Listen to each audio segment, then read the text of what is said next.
జగదాత్రి కేదార్తో అత్తయ్య వద్దన్న నిషి ఆపాలని చూసిన నేను కూడా వాళ్ళతో పాటు వెళ్ళాల్సింది. అత్తయ్యకి ఏం జరుగుతుందో అని నాకు చాలా టెన్షన్గా ఉంది కేదార్ అని ధాత్రి బాధపడుతూ ఉంటుంది. ఇంతలో కౌశికి చిలకమ్మ షాపింగ్ పూర్తి చేసుకొని కార్ ఎక్కబోతుండగా ఒక ఇద్దరు ముగ్గురు రౌడీలు వాళ్ళపై అటాక్ చేస్తారు.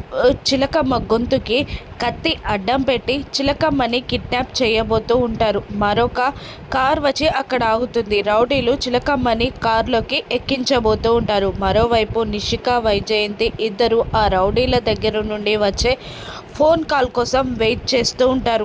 చిలకమ్మని రౌడీలు కార్లో ఎక్కించబోతుండగా ఒక్కసారిగా కౌశికి ఆ రౌడీల వైపు రివాల్వర్ గురిపెట్టి అరుస్తూ ఉంటుంది.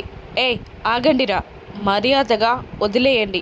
మీరు 1 మినిట్ లోపు మా చిలకమ్మని, మా ఇంటి పని మనిషిని వదిలేయకపోతే ఏం జరుగుతుందో కూడా మీకు తెలియదు. మా ఇంటి పని మనిషి చిలకమ్మని మీరెందుకు కిడ్నాప్ చేయాలి అనుకుంటున్నారో నాకు తెలియదు, కానీ నేను మాత్రం ఖచ్చితంగా కాల్ చేస్తా. కాల్ చేయను అని మాత్రం అనుకోకండి.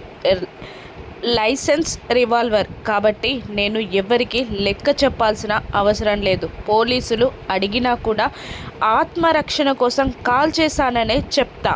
కాబట్టి మీరు మర్యాదగా మా ఇంటి పని మనిషిని వదిలేయండి అని కౌశికి గర్జిస్తూ వాళ్ళపై తిరగబడుతుంది. చిలకమ్మ భయపడుతూ ఉంటుంది. రౌడీలు డైలమాలో పడిపోతారు. మరోవైపు జగదాత్రి కేదార్లు చిలకమ్మకేమవుతుందో అని టెన్షన్ పడుతూ ఉండగా రౌడీల నుండి ఫోన్ కాల్ కోసం నిషిక వైజయంతి ఎదురు చూస్తూ ఉంటారు. కౌశికి భయపడి రౌడీలు చిలకమ్మని వదిలేస్తారా, లేదంటే చిలకమ్మని కిడ్నాప్ చేస్తారా? కౌశికి రౌడీలని షూట్ చేస్తుందా? రాను ఎపిసోడ్స్లో చూద్దాం. Thank you for watching.